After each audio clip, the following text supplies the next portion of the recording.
Luis Fernández Arévalo, que además de ser un reputado profesional y fiscal, me honro con su amistad, es fiscal decano, delegado de extranjería y coordinador de vigilancia penitenciaria y derecho de extranjería de la Fiscalía Provincial de Sevilla.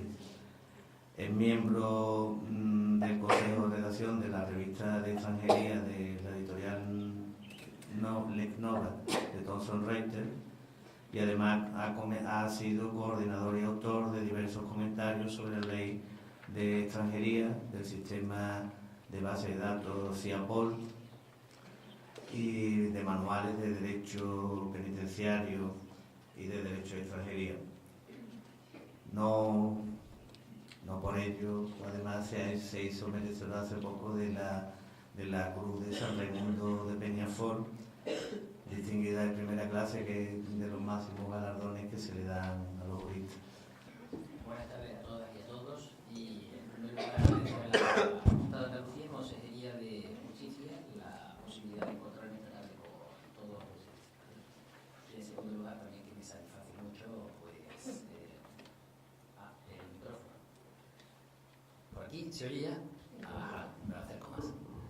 Después, en segundo lugar, pues quería también festejar el acierto de la composición de la mesa con la sola exclusión de mi presencia, lógicamente, pues porque han traído a dos personas de auténtico lujo y muy conocedoras de la materia. Centrado lo cual, y con el ruego de que me aviséis cuando me falten 3 minutos, vamos a aludir un poco a los dos objetivos, es ver la explotación, porque el tema es la explotación sexual y la explotación laboral, la trata en relación con la trata y también pues las situaciones de protección de la víctima. Aquí se ha comentado una cosa que me parece que es especialmente interesante.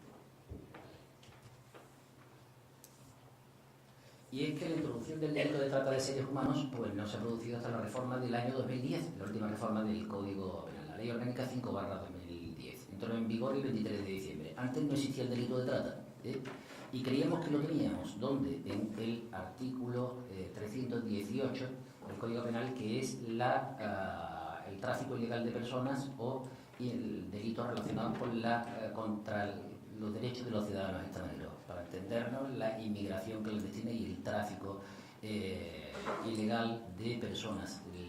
La persona que inmigra irregularmente nunca comete el delito, el que lo comete es el traficante de personas, el coyote, como dicen en Norteamérica.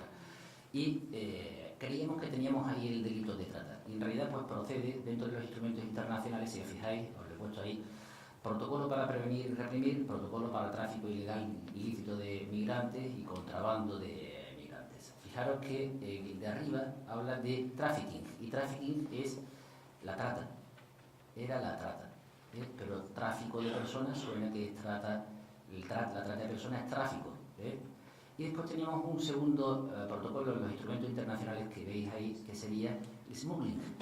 Y el smuggling sí que sería la inmigración clandestina. Desde el año 1999, como ha citado antes Esther, estaba muy desarrollado el delito contra los derechos de los ciudadanos extranjeros, reforma del año 2003, y creíamos que teníamos ahí el delito de trata de seres humanos. No es verdad, teníamos la inmigración ilegal de personas con fines de explotación sexual, pero el delito de trata, y esta es una de las claves, se puede producir con independencia de sexo, aunque evidentemente el 999 por 1000 es de mujeres, y en segundo lugar no tiene por qué ser con tráfico transnacional, sino que puede ser incluso en España. Yo ya he tenido varios casos de trata de seres humanos, de personas que fueron captadas, transportadas, alojadas y explotadas dentro de España. De manera que, de ahí que el delito de trata, la policía, fundamentalmente hay que reconocer los cuerpos nacionales de policía, el que insiste especialmente en la reforma del tema, con independencia del papel de la universidad y de los juzgados y de la Fiscalía General del Estado, pero se puso por fin el dedo sobre la llaga. Y ya en el año 2009 tuvimos un anticipo de que existía una cosa que no era el tráfico ilegal de personas del artículo 318, sino que era el delito de trata de seres humanos propiamente dicho. Y esa es la reforma de la ley de extranjería, donde con independencia que se acepta que pueda ser víctima una persona que no haya sido traída desde el extranjero, la persona de trata, si es extranjera, porque esa es la realidad sociológica mayoritaria, se va a procurar tener una serie de beneficios, sobre todo en materia de, como ha apuntado antes la señora Cincolini, pues Carla, señorita, como se dice vulgarmente, será porque quiere. Bueno, pues el tema, prosigo, es que en principio ya se anticipa cara a que, siendo la realidad sociológica de las mujeres extranjeras, que pudieran tener, a través de la colaboración con autoridades, una posibilidad de acogida y residencia en caso de estar en situación irregular. Bien, con esto llegamos al delito de trata. Yo no me voy a detener especialmente en el delito de trata, aunque sí vamos a ver el tipo básico que se ha mencionado antes por la profesora. Como vemos aquí, hay unos verbos rectores que son captación, transporte, traslado, acogida, recepción o alojamiento. Esos son los verbos rectores. En segundo lugar, hay unas finalidades: imposición de trabajo o servicios forzados, explotación sexual y extracción de órganos corporales. La tercera modalidad, afortunadamente en España, que se sepa, no existe todavía. Todavía. Pero la segunda sí se da y la primera también se da. Lo que ocurre es que vamos a ver cómo sociológicamente quizás la explotación laboral no suele ir acompañada de la trata. Probablemente se dé en determinados sectores, pero no es lo normal. Se puede llegar a producir. Sobre todo, donde yo lo he captado, ha sido en el ámbito del peonaje agrícola en zonas rurales. Eso sí, se da la captación con engaño de unas condiciones, alojamiento, y luego situaciones materiales de esclavitud. Bien, en el delito, la explotación sexual está vinculada a la prostitución. Conviene recordar que la prostitución no es en sí misma delictiva, ni tampoco las conductas, curiosamente, de explotación de la prostitución. Había olvidado indicar que hacen falta medios comisivos especiales en la trata. Debe haber abuso de situación de necesidad, de vulnerabilidad, abuso de una situación, violencia e intimidación. Bien, vamos ahora a los delitos de prostitución y el de menores siempre es delictivo, y en el de mayores lo que nos encontramos es que hay un inciso en el artículo 100, en un artículo del Código Penal que dice que la explotación ajena de personas, la explotación y las ganancias económicas, pues eso da lugar a un delito relativo a la prostitución, aún con el consentimiento de la víctima. Pero eso se ha restringido mucho por la jurisprudencia española, que lo limita a casos muy básicos que toman como referencia el que existe una situación objetiva de dominio del autor en relación con la víctima. Para entendernos, todo el mundo dice, bueno, si existen clubes de alterne, ¿por qué los clubes de alterne no tenemos un caso de explotación? Lo que la jurisprudencia dice es que tiene que haber, el Tribunal Supremo, tiene que haber una situación de abuso de situación. Mi experiencia, es más, yo he encontrado con que muchas veces los clubs de alterne son un vehículo de liberación de situaciones verdaderamente violentas. La mujer que está ejerciendo la prostitución con un proxeneta, lo que logra protegerse en un club y logra así rehuir las palizas y la situación de violencia. De manera que en la práctica pues, se ha reducido esto a temas de cuando se impone pago de deudas. En segundo lugar, cuando se imponen multas por situaciones banales, si usted no hace esto, si llega con media hora de retraso, pues usted va a tener que pagar X. Y existen otras muchas situaciones en las que nos podemos encontrar. No basta simplemente con que una persona ejerza la prostitución en un local que yo regente, sino que tiene que haber una situación que objetive mi dominio.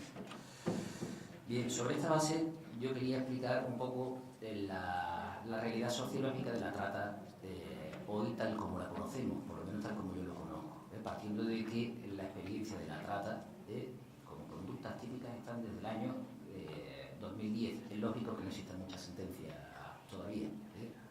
Por esa razón entró en vigor el 23 de diciembre del año 2010, pues en principio tenemos 2011, 2012, los asuntos cuando son especialmente complicados pueden llegar 2 o 3 años.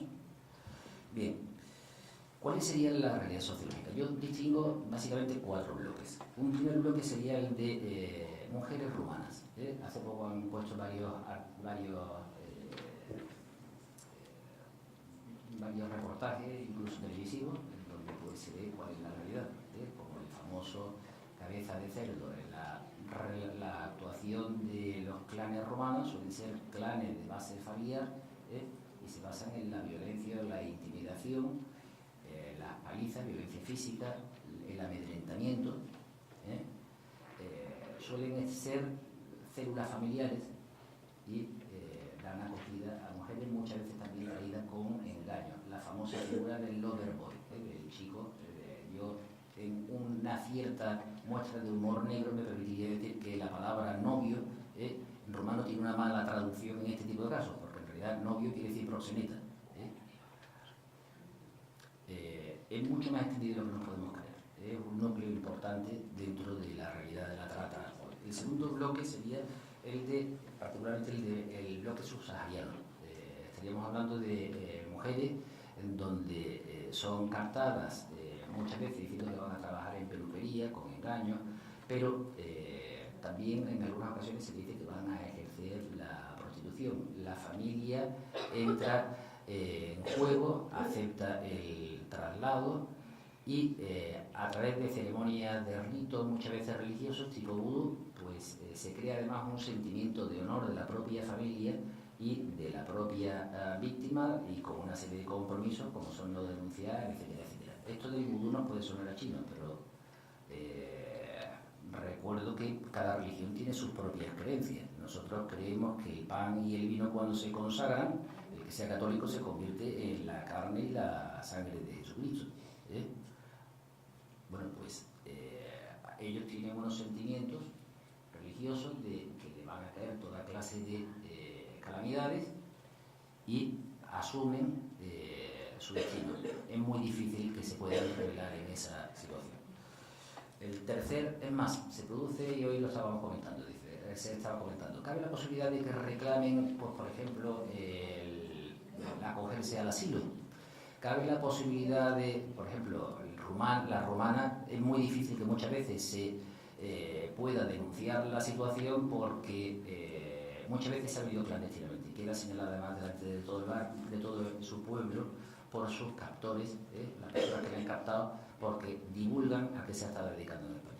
Encima, en el caso de las subsaharianas, el tema, la denuncia, la posibilidad de acogida son también muy difíciles, porque, en primer lugar, nos encontramos casos de posibles menores de edad. Cruz Roja y el Defensor del Pueblo de España están muy preocupados con situaciones de potenciales menores de edad. Se hacen pruebas de determinación cuando llegan a la península, pruebas de determinación de la edad, pero nos encontramos con una paradoja. Mientras que el inmigrante clandestino varón trata de pasar por menor de edad, las posibles menores de edad mujeres no quieren ser menores de edad.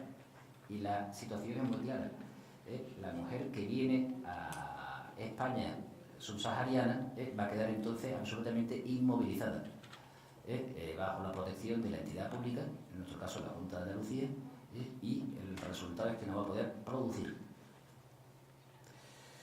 En tercer lugar, el tercer bloque con el que contaríamos sería sudamericanas, pero en situaciones más bien de prostitución más que de trata y siempre de circunstancias sobre vida. Y hay un cuarto bloque que es muy opaco, que es muy hermético, que es el bloque de las mujeres chinas.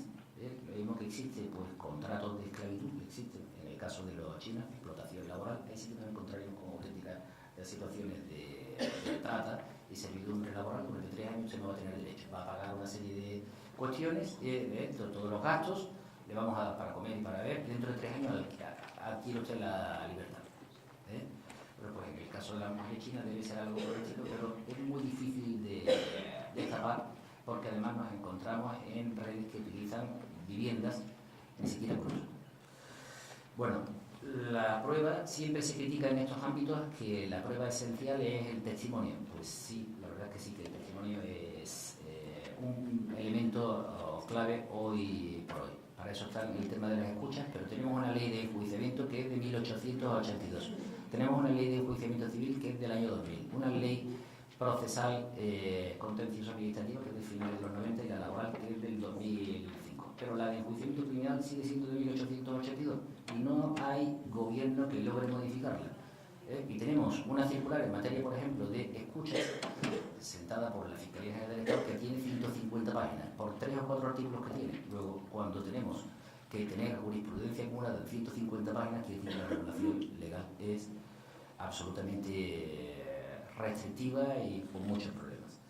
Yo no quiero acabar sin mencionar que, bueno, pues es muy importante y en los primeros grandes asuntos que están empezando a salir de trata, por lo menos en la provincia de Sevilla, yo en mi experiencia es fundamental, y recientemente aquí hay alguna persona especialmente cualificada que ha sido testigo del tema, de una entidad, en la entrevista del fiscal con la víctima, porque muchas veces pequeños matices introducidos de forma equívoca en las declaraciones, policía, guardia civil o el propio juzgado, puede dar al traste y desaprovechar y puede entrarse en aparentes contradicciones que no son tales cuando se clarifican. Y por último quería aludir al protocolo marco. En realidad tenemos ahora mismo 2 protocolos marcos. La ley de extranjería ha dado lugar a 2 protocolos marcos. Uno es el protocolo marco de protección de víctimas de trata de seres humanos, que es del año 2011.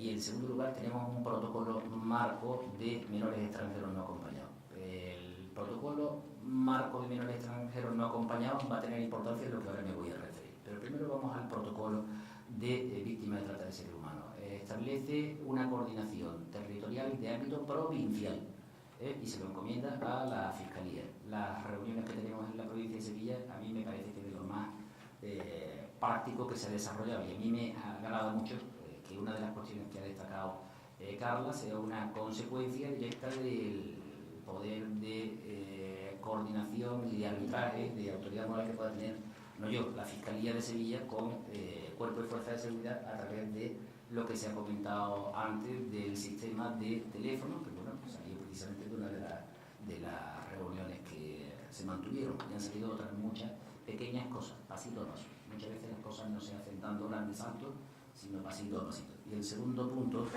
que tenemos es el protocolo de MENAS. En ambos casos, ambos protocolos, este protocolo va a tener una importancia capital. ¿Por qué? Pues porque aquí se alude a menores en situaciones de riesgo y se menciona el caso de hijos de víctimas de trata de seres humanos. Yo no quiero ser alarmista, pero calculo que un elevadísimo porcentaje de los menores que vienen acompañando a mujeres subsaharianas, que cada vez que escuchan ustedes que se ha cogido una patera y se han recogido X mujeres y tal, yo estoy convencido de que un elevadísimo porcentaje, por no decir el 100%, vienen a lo que vienen y van a acabar ahí. Los niños se convierten en un instrumento de las mafias y ahí tenemos un tema que estamos viendo cómo entran, salen, vemos cosas muy raras, las asociaciones que la acogen ven también y aquí hace falta el desarrollo de los protocolos con la autoridad autonómica. El liderazgo lo ejerce, el liderazgo político lo debe ejercer la Junta de Andalucía en este sentido. Y entonces, bueno, pues nos encontramos con que ahí además pues, el protocolo marco en materia de MENA resuelve muy bien las cuestiones que dependen del Estado, pero las que resuelve la comunidad autónoma no ha entrado a la comunidad autónoma y ahí es esencial, a través del Servicio de Protección de Menores, intervenciones activas, protocolizadas. No puede depender de que si en Jaén o en Córdoba o en Sevilla hay unos fiscales que son más activos o menos activos que en otras provincias. Tiene que la administración es única y la que tiene el protagonismo activo es la Junta de Andalucía y en ese aspecto debe de liderar ese protocolo autonómico en donde además pieza clave va a ser por supuesto la Fiscalía, tanto en menores como en materia de protección de víctimas. Y también lo mismo respecto del protocolo de desarrollo de víctimas de trata de seres humanos. Ese no necesita tanto desarrollo, pero tampoco le vendría mal. Y ahí la Junta de Andalucía tiene una serie de competencias en asuntos sociales, interior, etcétera, etcétera, políticas migratorias, en donde yo creo que esos 2 protocolos tienen que desarrollarse a nivel territorial Y ese es el gran desafío que tiene la Junta en relación a